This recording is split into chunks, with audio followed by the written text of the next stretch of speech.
Chapter 17 of Rose in Bloom by Louisa May Alcott. This recording is in the public domain. Recording by Maria Therese. Chapter 17 Among the Haycocks. Uncle Alec did not object, and, finding that no one had any claim upon the child, permitted Rose to keep it for a time at least. So little Dulce, newly equipped even to a name, took her place among them, and slowly began to thrive.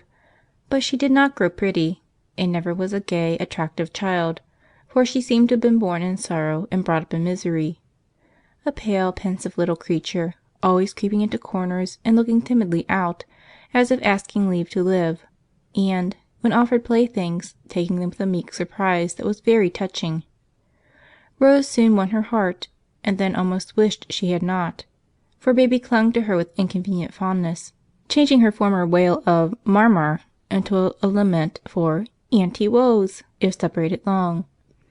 Nevertheless, there was great satisfaction in cherishing the little waif, for she learned more than she could teach, and felt a sense of responsibility which was excellent ballast for her enthusiastic nature. Kitty Van, who made Rose her model in all things, was immediately inspired to go and do likewise, to the great amusement as well as annoyance of her family. Selecting the prettiest, liveliest child in the asylum, she took it home on trial for a week. "A perfect cherub," she pronounced it the first day, but an "infant terrible" before the week was over, for the young hero rioted by day, howled by night, ravaged the house from top to bottom, and kept his guardians in a series of panics by his hairbreadth escapes. So early on Saturday, poor, exhausted Kitty restored the cherub, with many thanks, and decided to wait till her views of education were rather more advanced. As the warm weather came on, Rose announced that Dulce needed mountain air, for she dutifully repeated as many of Dr. Alec's prescriptions as possible, and, remembering how much good Cozy Corner did her long ago, resolved to try it on her baby. Aunt Jessie and Jamie went with her, and Mother Atkinson received them as cordially as ever. The pretty daughters were all married and gone, but the stout damsel took their place, and nothing seemed changed except that the old heads were grayer and the young ones a good deal taller than 6 years ago. Jamie immediately fraternized with neighboring boys and devoted himself to fishing with an ardor which deserved greater success. Aunt Jessie revelled in reading, for which she had no time at home, and lay in her hammock a happy woman with no socks to darn, buttons to sew, or housekeeping cares to vex her soul. Rose went about with Dulce like a very devoted hen with one rather feeble chicken, for she was anxious to have this treatment work well, and tended her little patient with daily increasing satisfaction. Dr. Alec came up to pass a few days and pronounced the child in a most promising condition, but the grand event of the season was the unexpected arrival of Phoebe. 2 of her pupils had invited her to join them in a trip to the mountains, and she ran away from the great hotel to surprise her little mistress with a sight of her, so well and happy that Rose had no anxiety left on her account. 3 delightful days they spent, roaming about together, talking as only girls can talk after a long separation, and enjoying one another like a pair of lovers. As if to make it quite perfect, by one of those remarkable coincidences which sometimes occur, Archie happened to run up for the Sunday, so Phoebe had her surprise, and Aunt Jessie and the telegraph kept their secret so well, no one ever knew what maternal machinations brought the happy accident to pass.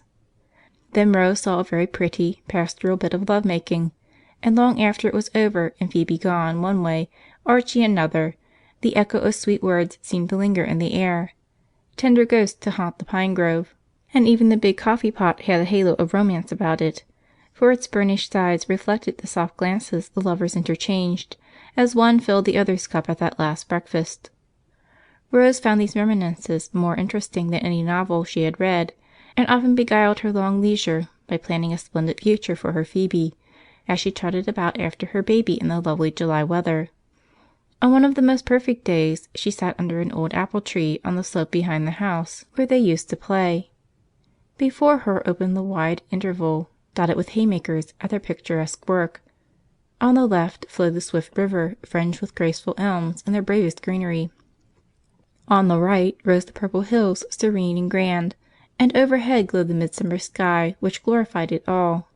Little Dulce, tired of play, lay fast asleep in the nest she had made in one of the haycocks close by, and Rose leaned against the gnarled old tree, dreaming daydreams with her work at her feet. Happy and absorbing fancies they seemed to be, for her face was beautifully tranquil, and she took no heed of the train which suddenly went speeding down the valley, leaving a white cloud behind. Its rumble concealed the sound of approaching steps, and her eyes never turned from the distant hills till the abrupt appearance of a very sunburnt but smiling young man made her jump up, exclaiming joyfully: "Why, Mac! Where did you drop from?" "The top of Mount Washington. How do you do?" "Never better. Won't you go in? You must be tired after such a fall." "No, thank you. I've seen the old lady. She told me Aunt Jessie and the boy had gone to town, and that you were settin' round in the old place, so I came on at once and will take a lounge here if you don't mind," answered Mac, unstrapping his knapsack and taking a haycock as if it were a chair. Rose subsided into her former seat, surveying her cousin with much satisfaction as she said: "This is the third surprise I've had since I came. Uncle popped in upon us first, then Phebe, and now you. Have you had a pleasant tramp? Uncle said you were off." "Delightful. I feel as if I'd been in heaven, or near it, for about 3 weeks, and thought I'd break the shock of coming down to earth by calling here on my way home." "You look as if heaven suited you. Brown as a berry, but so fresh and happy I should never guess you had been scrambling down a mountain," said Rose, trying to discover why he looked so well in spite of the blue flannel suit and dusty shoes, for there was a certain sylvan freshness about him as he sat there full of the reposeful strength the hill seemed to have given, the wholesome cheerfulness days of air and sunshine put into a man, and the clear, bright look of one who had caught glimpses of a new world from the mountain top. "Tramping agrees with me. I took a dip in the river as I came along and made my toilet in a place where Milton's Sabrina might have lived," he said, shaking back his damp hair and settling the knot of scarlet bunchberries stuck in his buttonhole. "You look as if you found the nymph at home," said Rose, knowing how much he liked the Comus. "I found her here," and he made a little bow. "That's very pretty, and I'll give you one in return. You grow more like Uncle Alec every day, and I think I'll call you Alec Jr." "Alexander the Great wouldn't thank you for that," and Mac did not look as grateful as she had expected. "Very like indeed, except the forehead. His is broad and benevolent, yours high and arched. Do you know, if you had no beard and wore your hair long, I really think you'd look like Milton," added Rose, sure that would please him. It certainly did amuse him, for he lay back on the hay and laughed so heartily that his merriment scared the squirrel on the wall and woke Dulce. "You ungrateful boy! Will nothing suit you? When I say you look like the best man I know, you give a shrug, and when I liken you to a great poet, you shout. I'm afraid you are very conceited, Mac." And Rose laughed too, glad to see him so gay. "If I am, it is your fault. Nothing I can do will ever make a Milton of me unless I go blind someday," he said, sobering at the thought. "You once said a man could be what he liked if he tried hard enough, so why shouldn't you be a poet?" asked Rose, liking to trip him up with his own words as he often did her. "I thought I was to be an M.D." "You might be both. There have been poetical doctors, you know." "Would you like me to be such an one?" asked Mac, looking at her as seriously as if he really thought of trying it. "No, I'd rather have you one or the other. I don't care which, only you must be famous in either you choose. I'm very ambitious for you, because I insist upon it. You are a genius of some sort. I think it is beginning to simmer already, and I have a great curiosity to know what it will turn out to be." Mac's eyes shone as she said that, but before he could speak, a little voice said, "Auntie Wose," and he turned to find Dulce sitting up in her nest, staring at the broad blue back before her with round eyes. "Do you know your Dawn?" he asked, offering his hand with respectful gentleness, for she seemed a little doubtful whether he was friend or stranger. "It is Matt," said Rose, and that familiar word seemed to reassure the child at once, for leaning forward she kissed him as if quite used to doing it. "I picked up some toys for her by the way, and she shall have them at once to pay for that. I didn't expect to be so graciously received by this shy mouse," said Mac, much gratified, for Dulce was very chary of her favors. "She knew you, for I always carry my home album with me, and when she comes to your picture she always kisses it, because I never want her to forget her first friend," explained Rose, pleased with her pupil. "First, but not best," answered Mac, rummaging in his knapsack for the promised toys, which he set forth upon the hay before delighted Dulce. Neither picture books nor sweeties, but berries strung on long stems of grass, acorns in pretty cones, bits of rock shining with mica, several bluebirds' feathers, and a nest of moss with white pebbles for eggs. Dearest Nature, strong and kind, knows what children love and has plenty of such playthings ready for them all if one only knows how to find them.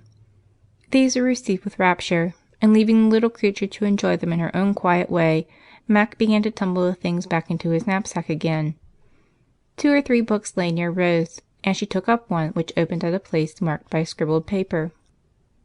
"Keats? I didn't know you condescended to read anything so modern," she said, moving the paper to see the page beneath. Mac looked up, snatched the book out of her hand, and shook down several more scraps, then returned it with a curiously shamefaced expression, saying as he crammed the papers into his pocket, "I beg pardon, but it was full of rubbish. Oh, yes, I'm fond of Keats. Don't you know him?" "I used to read him a good deal, but Uncle found me crying over the Pot of Basil and advised me to read less poetry for a while, or I should get too sentimental," answered Rose, turning the pages without seeing them, for a new idea had just popped into her head. "The Eve of St. Agnes is the most perfect love story in the world, I think," said Mac enthusiastically. "Read it to me. I feel just like hearing poetry, and you will do it justice if you are fond of it," said Rose, handing him the book with an innocent air. "Nothing I'd like better, but it is rather long." "I'll tell you to stop if I get tired. Baby won't interrupt. She will be contented for an hour with those pretty things." As if well pleased with his task, Mac laid himself comfortably on the grass, and leaning his head on his hand, read the lovely story, as only one could who entered fully into the spirit of it. Rose watched him closely and saw how his face brightened over some quaint fancy, delicate description, or delicious word, heard how smoothly the melodious measures fell from his lips, and read something more than admiration in his eyes as he looked up now and then to mark if she enjoyed it as much as he. She could not help enjoying it, for the poet's pen painted as well as wrote, and the little romance lived before her. But she was not thinking of John Keats as she listened. She was wondering if this cousin was a kindred spirit, born to make such music and leave as sweet an echo behind him. It seemed as if it might be, and after going through the rough caterpillar and the pent of chrysalis changes, the beautiful butterfly would appear to astonish and delight them all. So full of this fancy was she, that she never thanked him when the story ended, but leaning forward, asked in a tone that made him start and look as if he had fallen from the clouds, "Mac, do you ever write poetry?" "Never." "What do you call the song Phoebe sang with her bird chorus?" "That was nothing till she put the music to it, but she promised not to tell." "She didn't. I suspected, and now I know," laughed Rose, delighted to have caught him. Much discomfited, Mac gave poor Keats a fling, and leaning on both elbows, tried to hide his face, for it had reddened like that of a modest girl when teased about her lover. "You needn't look so guilty. It is no sin to write poetry," said Rose, amused at his confusion. "It's a sin to call that rubbish poetry," muttered Mac with a great scorn. "It is a greater sin to tell a fib and say you never write it." "Reading so much sets one thinking about such things, and every fellow scribbles a little jingle when he is lazy or in love, you know," explained Mac, looking very guilty. Rose could not quite understand the change she saw in him till his last words suggested the cause which she knew by experience was apt to inspire young men. Leaning forward again, she asked solemnly, though her eyes danced with fun, "Mac, are you in love?" "Do I look like it?" And he sat up with such an injured and indignant face that she apologized at once, for he certainly did not look lover-like, with hayseed in his hair, several lively crickets playing leapfrog over his back, and a pair of long legs stretching from tree to haycock. "No, you don't, and I humbly beg your pardon for making such an unwarrantable insinuation. It merely occurred to me that the general upliftedness I observed in you might be owing to that, since it wasn't poetry." "It is the good company I've been keeping, if anything. A fellow can't spend a week with Thoreau and not be the better for it. I'm glad I show it, because in the scramble life is to most of us, even an hour with such a sane, simple, and sagacious soul as his must help one," said Mac, taking a much worn book out of his pocket, with the air of introducing a dear and honored friend. "I've read bits and like them. They are so original and fresh and sometimes droll," said Rose, smiling to see what natural and appropriate marks of approbation the elements seemed to set upon the pages Mac was turning eagerly, for one had evidently been rained on, a crushed berry stained another, some appreciative field mouse or squirrel had nibbled one corner, and the cover was faded with the sunshine, which seemed to have filtered through to the thoughts within. "Here's a characteristic bit for you. I would rather sit on a pumpkin and have it all to myself than be covered on a velvet cushion. I would rather ride on earth in an ox cart with free circulation than go to heaven in the fancy car of an excursion train and breathe malaria all the way." "I've tried both and quite agree with him," laughed Mac, and, skimming down another page, gave her a paragraph here and there. "Read the best books first, or you may not have a chance to read them all.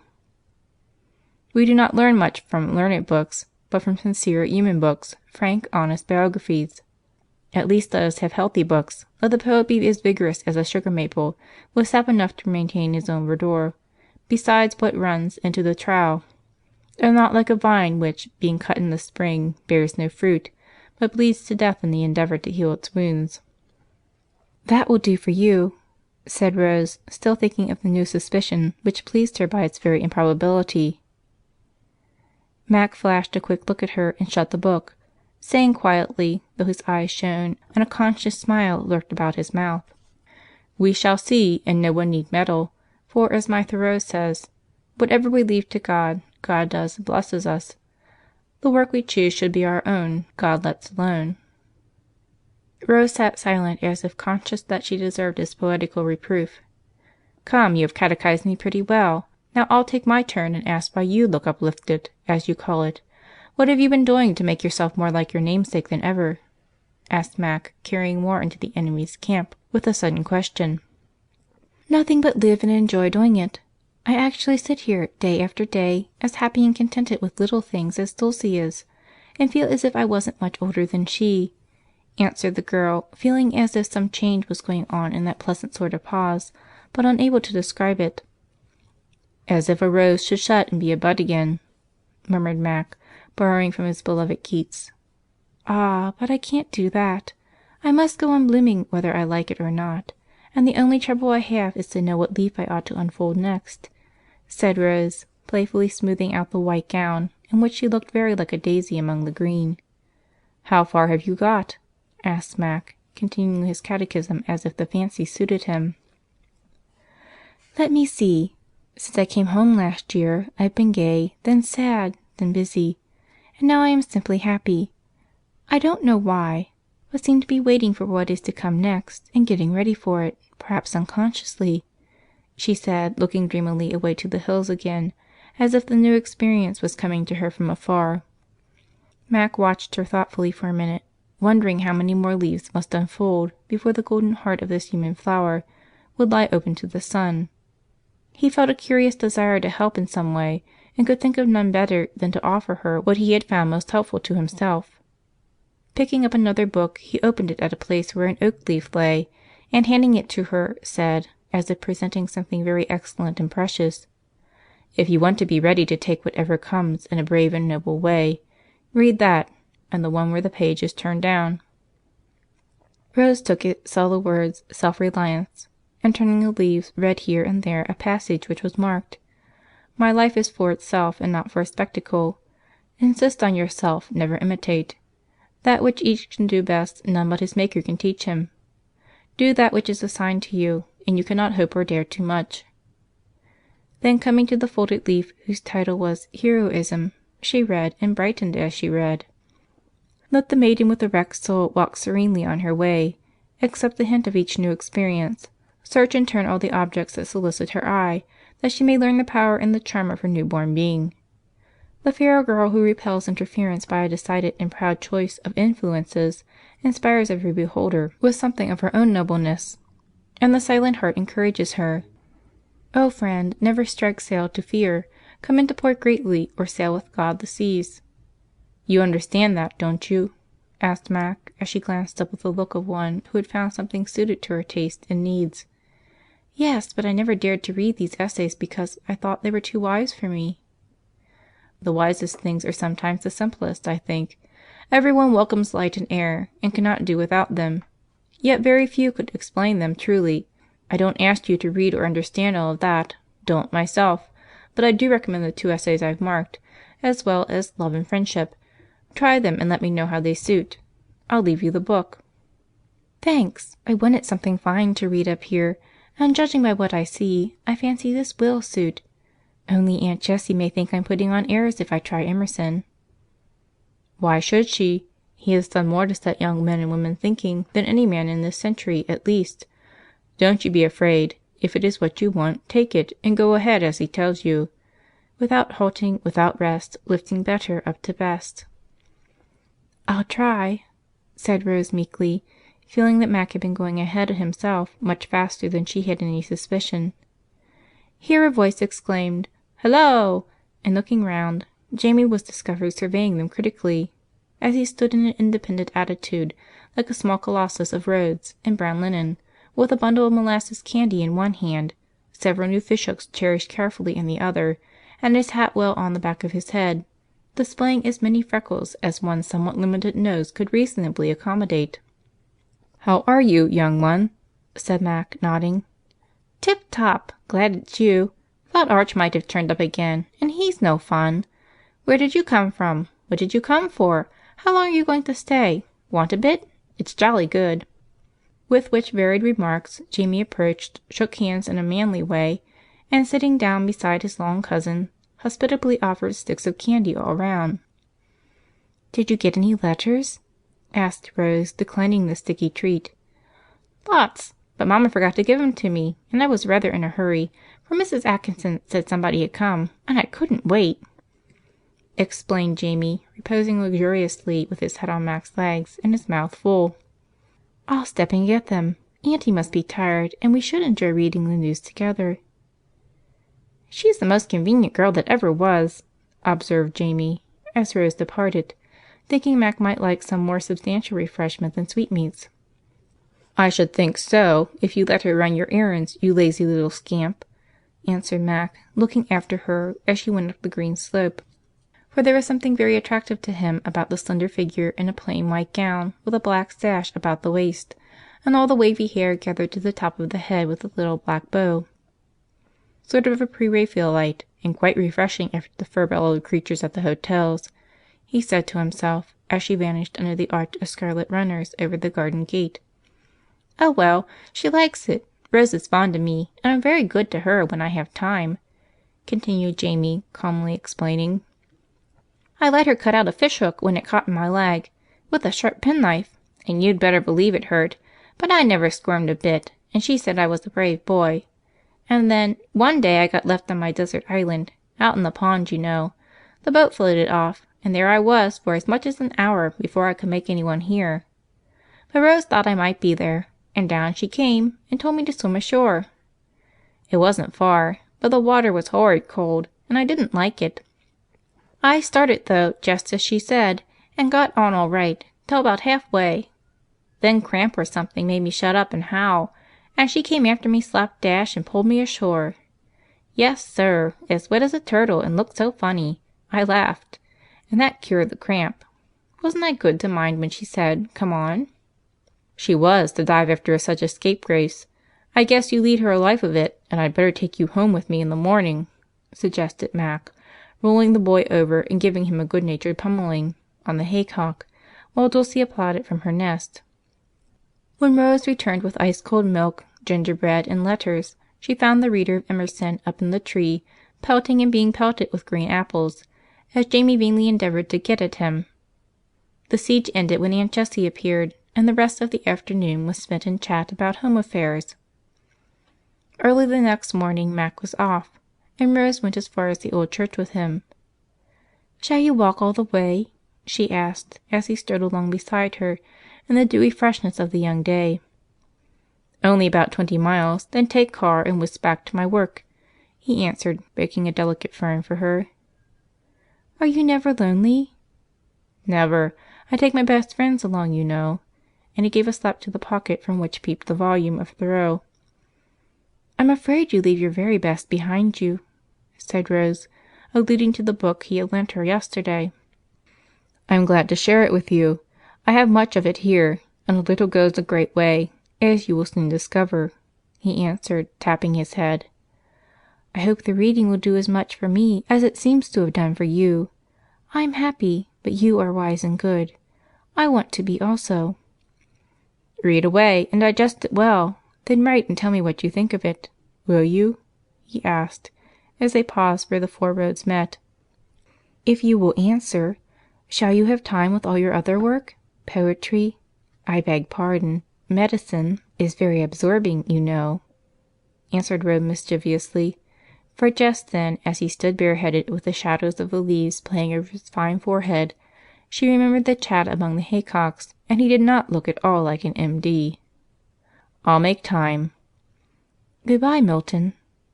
"Goodbye, Sabrina." End of Chapter 17. Recording by Maria Therese.